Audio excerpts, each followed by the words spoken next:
بسم اللہ الرحمن الرحیم۔ سامعین و ناظرین محترم، جامعۃ الحسن ساہیوال کی طرف سے نیا سلسلہ جو شروع کیا گیا، مسائل پوچھیے دین سیکھیے، اس کی آج چوتھی نشست ہے اور مسائل کی یہ چوتھی قسط ہوگی۔ اس میں کہروڑ پکا سے محمد اکرم صاحب پوچھتے ہیں کہ تراویح کے دوران بچے شور وغیرہ کرتے ہیں تو بعض لوگ انہیں سخت ڈانٹ ڈپٹ کرتے ہیں، سخت الفاظ کہتے ہیں، شریعت اس بارے میں ہماری کیا رہنمائی کرتی ہے؟ صحابہ اکرام رضوان اللہ تعالیٰ علیہ مجمعین کے زمانے میں کیا صورتحال ہوتی تھی؟ تو بھائی اکرم صاحب، آپ کے سوال کا جواب یہ ہے کہ بچے مسجد میں اگر تشریف لے آتے ہیں اس زمانے میں تو یہ ہمارے لیے بڑی سعادت کی بات ہے، اور وہاں جتنے بڑے موجود ہیں اور مسجد کے اندر موجود ہیں ان کو اخلاق حسنہ سے کام لینا چاہیے، حلم سے کام لینا چاہیے، اس لیے کہ بچہ ابھی بالکل چھوٹا ہے۔ وہ اگر مسجد میں آنے والے نمازیوں کے رویے ایسے لیں گے کہ جس میں ان کی طرف ان کو گھور گھور کر دیکھا جا رہا ہے، انہیں ڈانٹا جا رہا ہے، تو یاد رکھیں وہ بچہ ہمیشہ کے لیے اس روحانی مرکز سے دور ہوگا۔ ہمارے دین کی تعلیم یہ نہیں ہے۔ وہ بچے آج مسجد میں آ کر شور کر رہے ہیں، کل کو انشاءاللہ اسی مسجد سے مسجد کے آداب سیکھ لیں گے۔ اگر ان کو سمجھانا ہے تو پیار محبت سے سمجھائیں، بیٹا کہہ کر پکاریں، بیٹا مسجد میں شور نہیں کرتے، اچھے بچے ایسا نہیں کرتے۔ ہمارا رویہ وہاں یہ ہونا چاہیے۔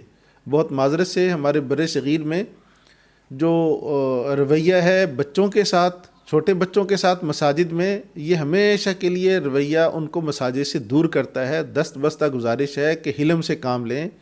بزرگ ہیں، عام نمازی ہیں، وہاں کے ہمارے مقتدی حضرات ہیں، وہ بار بار اس پر ان کو ترغیب بھی دیں کہ ان بچوں کے سلسلے میں جیسے ہم گھر میں کمپرومائز کرتے ہیں اور اپنے بچے کو بہت محبت سے سمجھاتے ہیں اور غلط باتوں سے روکتے ہیں، محبت سے روکتے ہیں، اسی طرح مسجد میں اگر دوسرے کا بچہ آ جائے تو خدا را اس کو اپنا بچہ سمجھ کر محبت سے آپ اس کو سمجھائیے۔ ڈانٹ ڈپٹ کا طریقہ درست نہیں ہے۔ دوسرا سوال ہمارے بھائی محمد ابو بکر حنفی، بستی بلوچاں والی، تحصیل دریا خان، پوچھتے ہیں کہ روزے کا فدیہ کتنا ہے اور کس کو دینا چاہیے؟ بڑا اہم سوال ہے رمضان سے متعلق کہ روزے کا فدیہ کتنا ہے۔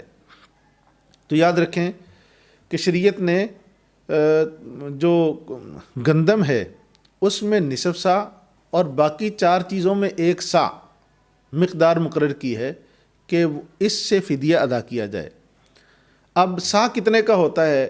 جمہور کے مسلک کے مطابق جو ہمارے عام دارالفتاؤں کے اندر چل رہا ہے وہ 3.5 کلو کا 1 سا ہوتا ہے، اور کھجور سے، کشمش سے، جو سے، پنیر سے حکم ہے کہ اگر ہم اپنے روزے کا فدیہ ادا کریں یا صدقۃ الفطر دیں تو وہ 3.5 کلو مقدار ہونی چاہیے ان 4 چیزوں سے۔ لیکن اگر گندم سے دیں تو چونکہ وہ نصف سا ہے تو وہ 1.25 کلو بنے گی، لیکن احتیاطاً 2 کلو دے دے، اس لیے کہ یہ کوانٹٹی میں گندم چونکہ کم ہے اور ریٹ میں بھی ہمارے ان دیار میں اس کا ریٹ دوسری چیزوں سے کم ہے، تو لہٰذا اس میں فراخ دلی سے کام لے کر 2 کلو گندم، اگر علاقے میں گندم چل رہی ہے تو گندم کی قیمت، اور اگر آٹا وغیرہ گھروں میں استعمال ہو رہا ہے تو آٹے کی قیمت دی جائے۔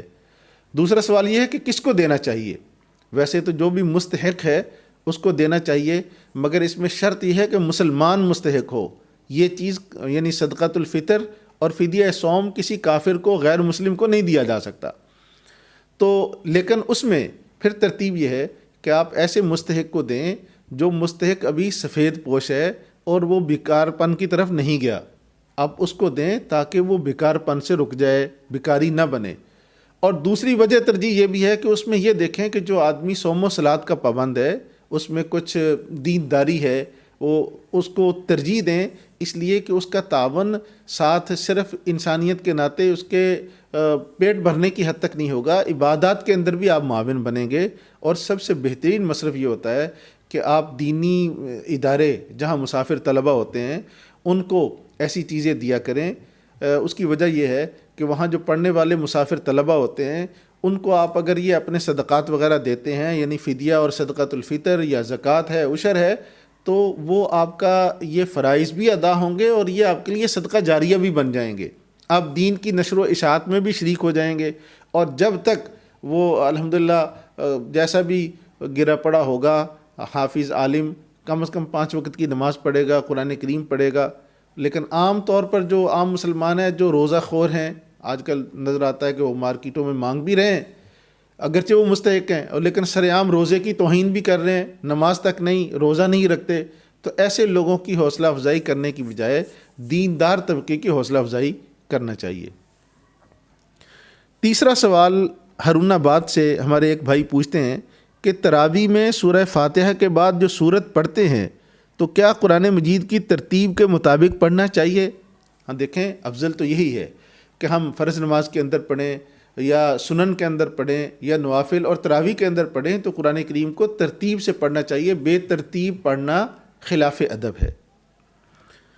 چوتھا سوال لاہور سے عمارہ بی بی پوچھتی ہیں کہ میں نے بچوں کو عشروں کی ترتیب سے دعائیں یاد کروائیں، لیکن کسی نے بتایا کہ تمام عشرے ایک جیسے ہیں اور کوئی مخصوص دعا کسی ایک عشرہ کے ساتھ خاص نہیں، اس کی حقیقت واضح فرما دیں۔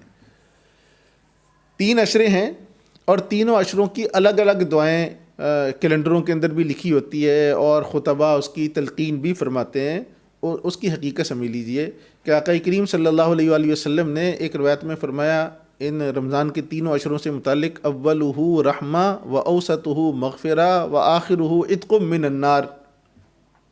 پہلا عشرہ رحمت ہوتا ہے، دوسرا مغفرت کا ہوتا ہے، اور تیسرا آگ سے نجات کا ہوتا ہے۔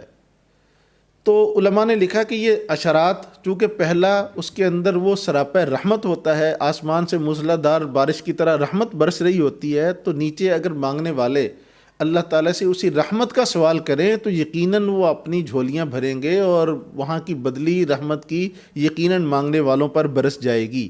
اگرچہ آقا کریم صلی اللہ علیہ وآلہ وسلم نے اس کی خاص دعا خود سے تلقین نہیں فرمائی، لیکن یہ فرمایا کہ یہ رحمت کا عشرہ ہے، تو علماء نے لکھا کہ آپ ایسی دعائیں کریں جس میں رحمت کی اپیل ہو، جیسے وہ پہلے عشرے کی دعا لکھی ہوتی ہے رب اغفر وارحم وانت خیر الراحمین۔ تو یہ دعا چونکہ اس کے اندر رحمت کی اپیل ہے اور یہ عشرہ بھی رحمت کا ہے، اگر آپ یہی دعا مانگیں گے تو یقیناً آپ کو رحمت حاصل ہو جائے گی۔ باقی یہی ان الفاظ کے ساتھ دعا پڑھنا یہ واقعتاً سنت نہیں ہے۔ ہماری جو کتاب ہے معارف رمضان، اس کے اندر ہم نے وضاحت کے ساتھ یہ لکھا ہے، اور ہر درس کے اندر اس کی وضاحت بھی کرتا ہوں کہ ان دعاؤں کو سنت نہ سمجھا جائے۔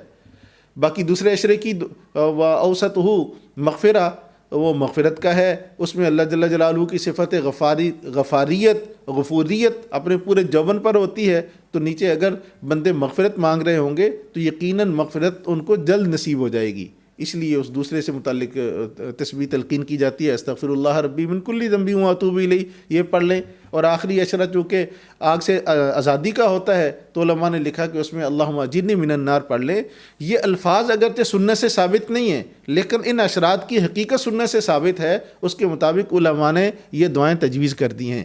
تو لہٰذا آپ اسی ترتیب سے اگر یہ دعائیں پڑھتی رہیں تو اس میں کوئی حرج نہیں ہے، اس کی نفی کرنا بھی درست نہیں ہے اور ان کو سنت سمجھنا یہ بھی درست نہیں ہے۔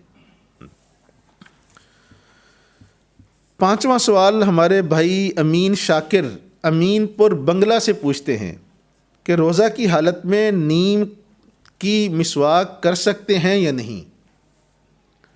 نیم چونکہ کڑوی ہوتی ہے، اس لیے شاید ہمارے بھائی امین شاکر صاحب پوچھ رہے ہیں کہ اس کی کڑواہٹ تو حلق تک جاتی ہے، تو اس کا مسواک کا کرنا درست ہے یا نہیں؟ بھائی مسواک نیم نہیں بلکہ اگر ایلوے کی یعنی کوڑ تمے کی بھی اگر مسواک ہو بطور مسواک کر رہے ہیں تو اس میں کوئی قباحت نہیں ہے، اس سے نہ روزہ مکروہ ہوتا ہے نہ روزے پر کوئی اثر ہوتا ہے۔ مسواک کرنا مستقل ایک سنت ہے، جیسے عام حالات میں کر سکتے ہیں، روزے کے اندر کڑوی سے کڑوی مسواک آپ کر سکتے ہیں، اس میں قباحت والی بات نہیں ہے۔ سوال نمبر 6 خان گڑھ سے محمد فہیم سوال کرتے ہیں کہ روزہ کی حالت میں کان میں دوائی ڈال سکتے ہیں یا نہیں؟ کان میں دوا ڈالنا روزے کی حالت میں کیسا ہے؟ تو اس کو سمجھ لیجئے کہ ابھی جدید میڈیکل سائنس کی تحقیق یہی ہے کہ کانوں سے براہ راست جوف دماغ تک کوئی رستہ نہیں ہے. درمیان میں جو پردے حائل ہیں، اگر کوئی چیز کان میں ڈالی جاتی ہے تو انہی پردوں کے مسامات سے وہ دماغ تک پہنچتی ہے، ڈائریکٹ دماغ تک نہیں پہنچتی. تو اسی بنیاد پر ابھی جدید تحقیق کے بعد ہمارے بہت سارے کراچی کے دارالفتاؤں کا یہی فتویٰ ہے کہ کان میں دوا ڈالنے سے روزہ نہیں ٹوٹتا، چونکہ اس کی ریزن روزہ ٹوٹنے کی یہ ہوتی ہے کہ جوف دماغ میں یا جوف معدہ میں ڈائریکٹلی کوئی دوا پہنچے. تو ان میں چونکہ ڈائریکٹ کان کے راستے سے نہیں جاتی، اس لیے روزہ نہیں ٹوٹتا. 7واں سوال ہے جی، ہمارے بھائی ہیں تونسا شریف سے محمد شاہد صاحب. وہ پوچھتے ہیں، ایک خاتون جسمانی طور پر کمزور ہے اور اس کی 7 یا 8 ماہ کی بچی ہے جس کو دودھ پلانا ہوتا ہے، اس وجہ سے اگر وہ روزہ نہ رکھے تو کیا حکم ہے؟ شاید پہلے بھی کسی بہن نے یہ مسئلہ پوچھا تھا، تو اس کا جواب عرض کیا گیا تھا کہ اگر اس روزہ رکھنے سے بچے کے دودھ میں کمی واقع ہو رہی ہے، بچے کا پیٹ نہیں بھرتا، 7-8 ماہ کا بچہ چونکہ عام کوئی دوسری چیز نہیں کھاتا، تو اس خاتون کو اجازت ہے کہ وہ روزہ چھوڑ لے، اور جب بچی بڑی ہو جائے اور دودھ پینے کی مدت اس کی ختم ہو جائے، اس کے بعد اس کی قضا رکھنا بہرحال اس کے ذمہ ضروری ہوگا. ابھی روزے رکھنے اس کے ذمہ ضروری نہیں ہے. سوال نمبر 8 ضلع نارووال سے اشفاق احمد صاحب پوچھتے ہیں کہ زکوٰۃ کی رقم کو مدرسہ کی تعمیر وغیرہ پر خرچ کرنے کی کوئی صورت جس میں زکوٰۃ بھی ادا ہو جائے اور ثواب میں کمی بھی نہ آئے؟ دیکھیں، ڈائریکٹلی زکوٰۃ تعمیر پر صرف نہیں ہو سکتی. زکوٰۃ کے لیے کی ادائیگی کے لیے بنیادی شرط تملیک ہے. تملیک کا معنی یہ ہے کہ کسی مستحق کو ڈائریکٹ مالک بنانا، اور وہ مالک اپنی مرضی سے جہاں چاہے اس کو آگے خرچ کر دے. تو چونکہ اگر تعمیر پر خرچ کریں گے مدرسہ وغیرہ کی، تو مدرسہ کی تعمیر کسی کی ملک نہیں ہوتی. جیسے مسجد وہ کسی کی ملک نہیں ہوتی، اللہ تعالیٰ کی ملک ہے. وقف بھی جو کسی انسان کا ملک نہیں ہوتا، اس پر ڈائریکٹلی زکوٰۃ صرف نہیں کی جا سکتی.